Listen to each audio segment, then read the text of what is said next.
And we're off to another exciting edition of Twilight Princess. On today's grandiose adventure, we're going to be finally taking care of Darbus and solving this whole crisis with the dark power of Elden Volcano, Death Mountain, whatever you want to call it, and getting through all this nonsense. Anyway, there we go. That's the motto of my life. Just bash your head against stuff and eventually something will work. Oh, God. They say those guys are Denalphos. I meant Dodongos. I know that was 2 videos ago, but they're Dodongos, not Denalphos. I got confused because Dodongo is a boss in Ocarina of Time, right? And Hyrule Warriors, if you want to count that game, which it doesn't really count as canon. But you know. Well, there's something to talk about. The giant bosses in Hyrule Warriors, those guys suck. They're like some of the worst bosses, and it's like I like the idea of taking iconic bosses from Zelda history and kind of, it's like they try to cleverly combine you know, how Dynasty Warriors gameplay with Zelda boss design of, you know, exploiting weaknesses with specific items and stuff. But, you know, it's a good idea in theory, but in practice it did not work at all. What it mainly comes down to is you sit around waiting for these guys to use the one attack that'll, you know, open up the weak point and then just go nuts on them when you have the chance. So yeah, it's like if the AI doesn't want to be nice to you, you just sit there, waiting, until at long last you can use that one attack. You know, start to see the telegraph wind up, and you use that one attack that will let you actually do something now. I think that's kind of informally referred to as red light, green light design. You know, you can only attack at specific times. You can only do this or that at specific times when the game tells you to, rather than doing it, you know, whenever you want to, whenever you think it's most advantageous. You know, it's taking control out of your hands in favor of what the game wants you to do, and that just sucks.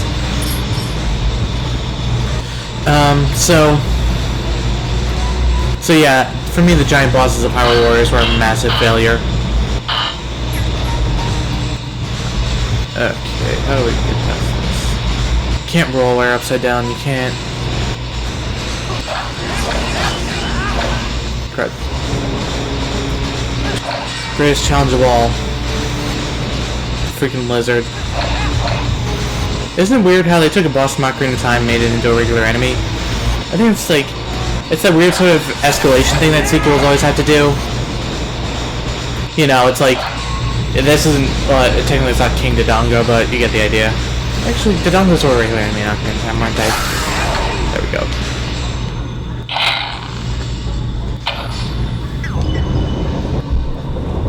And hopefully I'm right on top of the door here, so I can just walk right through. Oh, nice. I want to make sure there's not anything I missed in this room.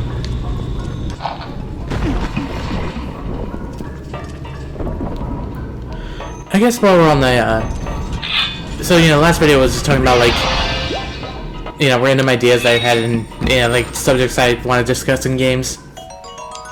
I suppose now's a good time to talk about, you know, other things that I want to talk about. But I don't really have anything.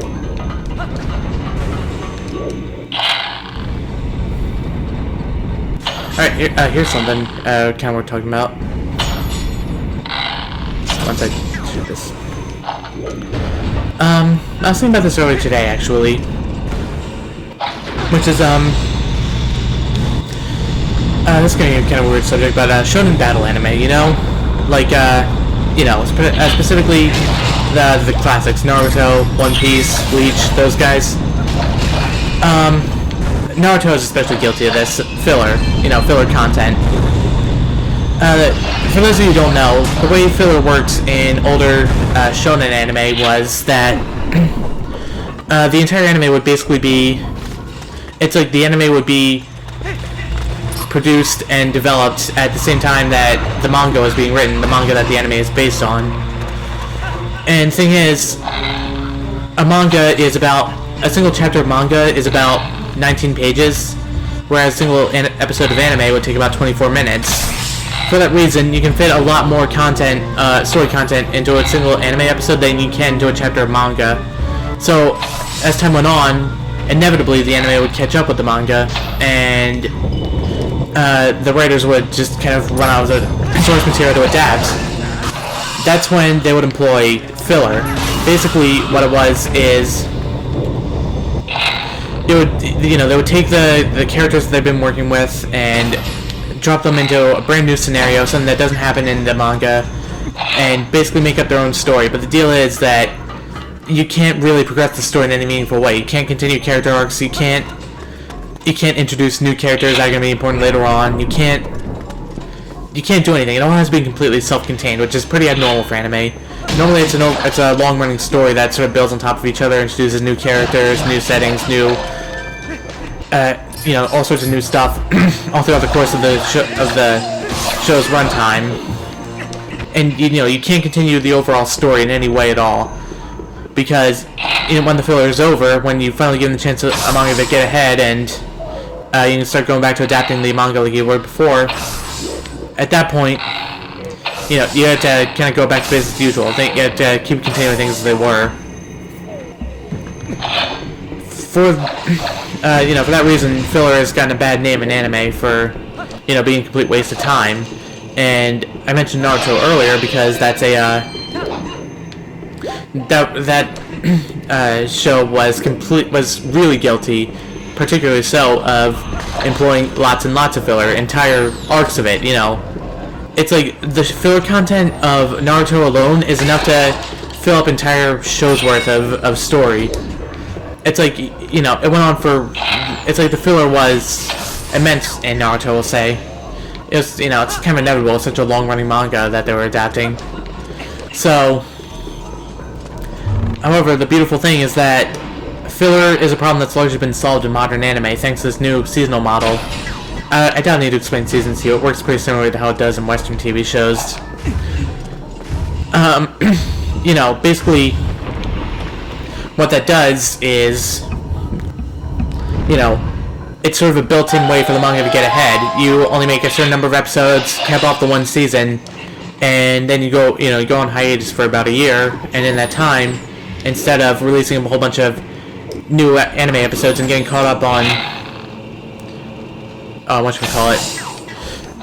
instead of catching up with the manga, you give the manga just a chance to get ahead on its own, and you can just kind of keep going without having to resort to filler in order to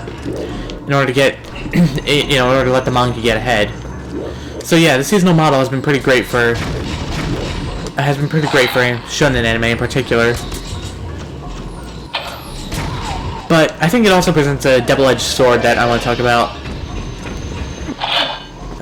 The problem with seasons is that you get a whole long hiatus. Some of them can go on for years if you're unlucky enough to be made by Studio Madhouse, but sometimes it can go on for so long that the chances of a third season ever happening just don't.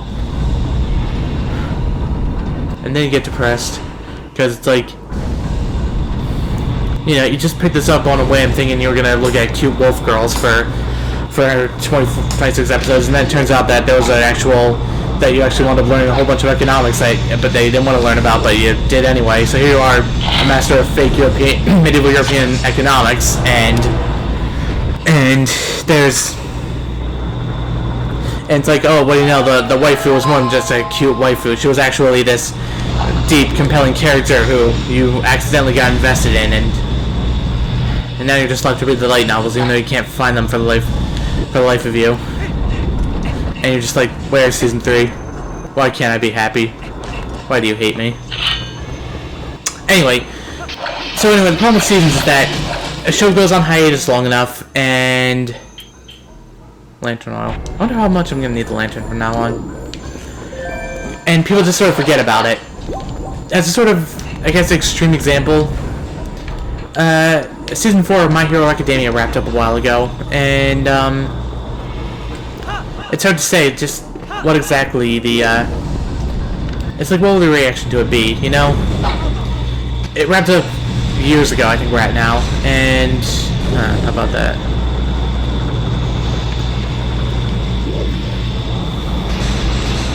You know, that's, I mean, My Hero Academia is really, really popular, so who knows? So undoubtedly, whenever Season 5 comes out, there's gonna be a lot of hype for it. But it's time to make you wonder, just what exactly? It's like, you know, the problem I've had with Seasons personally is that you tend to forget stuff as time goes on. You know, you spend some time away from the show and you just forget things. And, you know, key details are just kind of out of your memory because it's been such a long time since you watched it.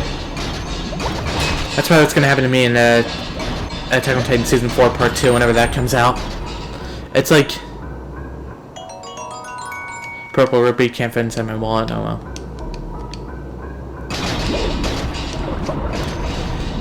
I wonder if like Zelda games. This is gonna be kind of weird, but Zelda games can have a weird modified form of this, where it's like, you know, you can, you know, there's a long stretch of time between releases of a new Zelda game. But the thing is, Zelda games are self-contained, so you might forget stuff about, you know, in the space between Twilight Princess and Skyward Sword. You probably forgot all sorts of stuff that happens in Twilight Princess, but at the same time, none of that's important to play Skyward Sword. So it's like you're not missing anything, you know. There's a lot of... So that's like kind of what I mean by the double-edged sword of seasons in anime, anyway. You can just forget important plot details as time goes on. You know. Key essentials can just be left behind in your memory because you maybe been watching other stuff as time went on. Or maybe you'll be like me, desperately hoping for a third season that's never gonna come. Crud. Crud. No. Ah. Imagine if these guys actually managed to kill me. It's going on a whole thing about like, oh, a quarter of a heart, you can't possibly kill me with it. Dealing a quarter of a heart damage, but it's like, 1 heart and a quarter, that's 5 successful hits right there. These arrows are flying way too fast. I need to slow this down a bit here. Okay, so here's a bit.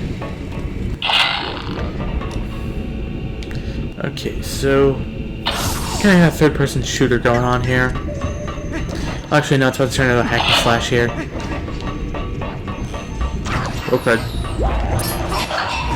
Ah. A pretty bad hack and slash, to be honest. Like, seriously, can you imagine any self-respecting action game just allowing you to instantly kill their enemies in, one hit? Like, I can't, that's for sure.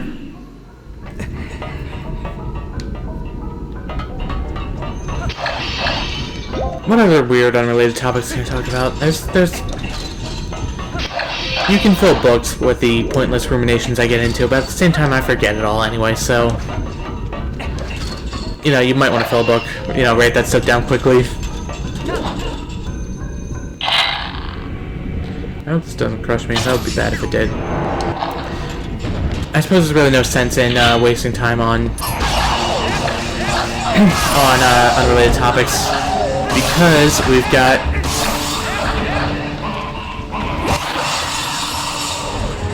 Alright, first off, I'm impressed that they...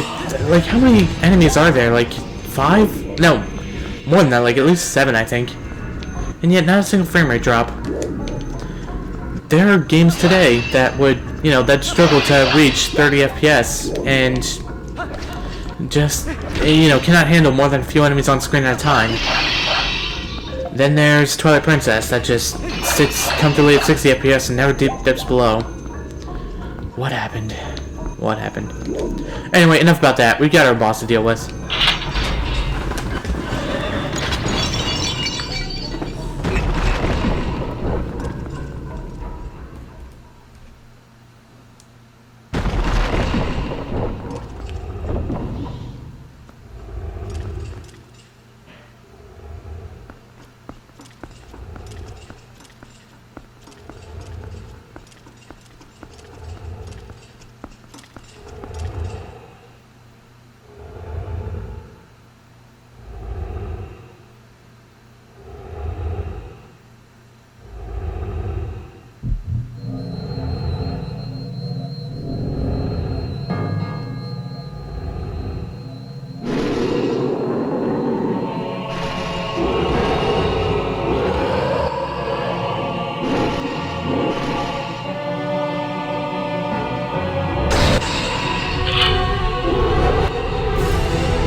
Bullet Igniter. Virus. Alright, is it just me or does this guy look terrifying? Like, especially when you first walk into the room, he's all dark and he's not lit on fire and stuff. Like, he's always scared the crap out of me. Even to this day, honestly. Anyway, this boss is pretty simple. Crud.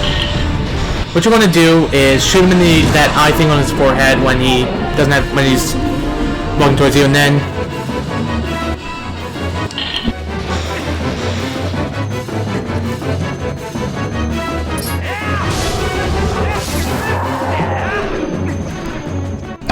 and then pull on the chains. You have to have the iron boots equipped when you do it specifically, because otherwise he'll just drag you along. But yeah, anyway, the camera's weird in this room. It's like it wants to focus on it so badly.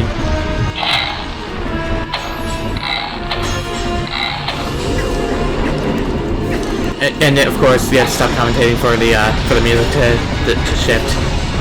I love that music so much. It's such a great idea that they added that in. It's like, why do all other Zelda games do that? Like, number one, how did they not think of that before? And number two, why hasn't any Zelda game since done it? Like, doesn't it just make you feel like such a heroic hero whenever you hear that music come on and you start tearing into this guy? Alright, so a few words of wisdom. Since this fight requires arrows, you might have the possibility of running out. Fortunately, these doors drop arrows. And of course hearts, they're scattered all over the room. But yeah, anyway, I've always found fire to look terrifying, especially when you first walk in, and you know, that conviction hasn't really loosened over the years. I seem to be the only one who thinks that, though. No, you gotta walk away from me. There we go. It's not working, is it? No. Oh, there we go.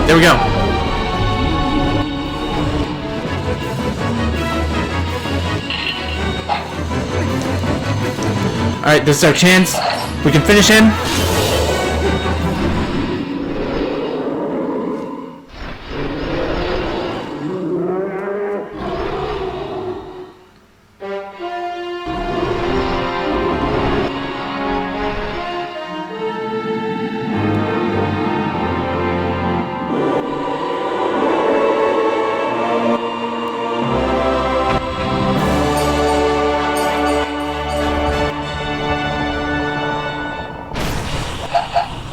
Shooting animation.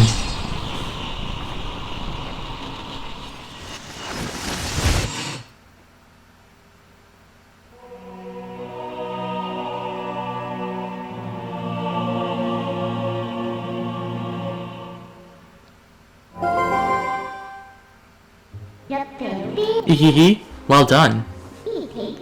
Now we have two fused shadows. You know, you've been very helpful so far. So as a reward, I'll tell you an interesting story. Zant. That's the name of the King of Darkness who cast this pall of shadows over your world. He's very strong. You would be nothing to him in your current state. But Zant will never be my king. I have nothing but scorn for his supposed strength. Not that your Zelda is much better. It still appalls me that this world of light is controlled by that princess. A carefree youth, a life of luxury. How does that teach duty? But I guess I shouldn't begrudge her the circumstances of her life. She didn't choose it after all, and I would never wish harm on her. Now as long as I can get my hands on a few shadows, I'll be just fine. Well, just one more left. Shall we? Ehehe.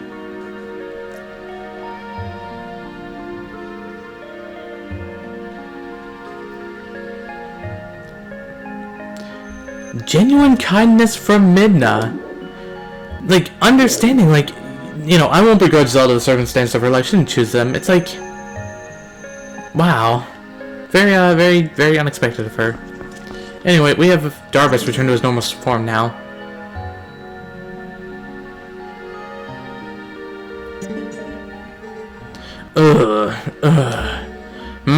What am I doing here? My head. It aches.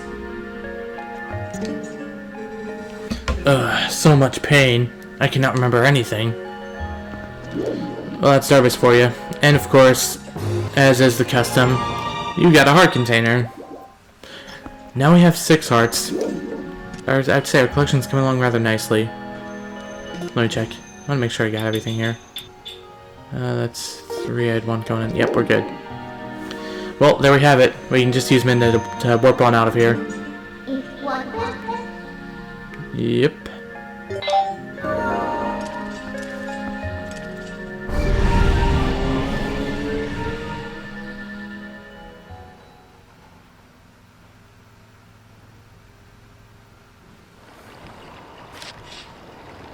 I like how they give you the save prompt after clearing a dungeon. Okay. Now I'm gonna cut.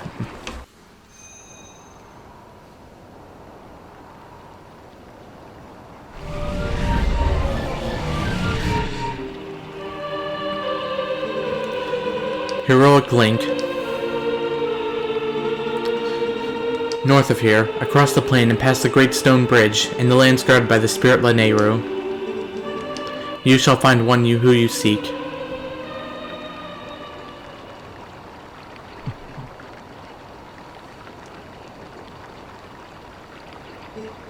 Link?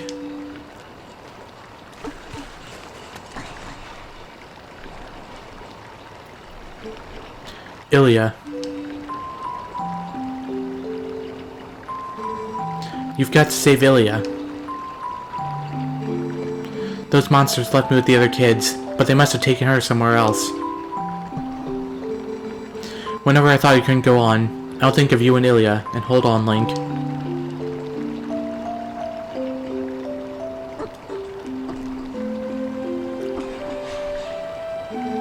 See? I'm fine now.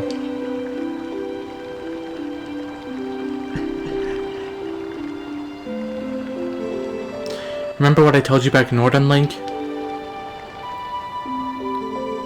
When I grow up, I'm going to be just like you, Link. So you don't have to worry about me anymore. Go help Ilya.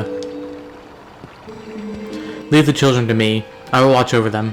I swear it. Do not let their fates trouble you. Go to those who need you.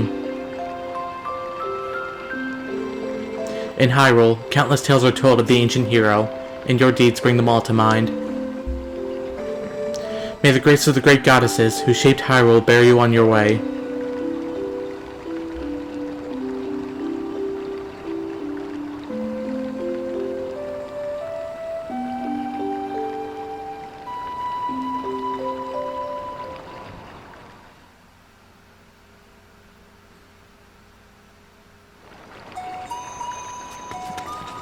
And indeed, next up is Lanayru province, where we'll find the last Light Spirit and the last dwindling remnant of Twilight. We're already again, hasn't been too long and we're already getting pretty far ahead.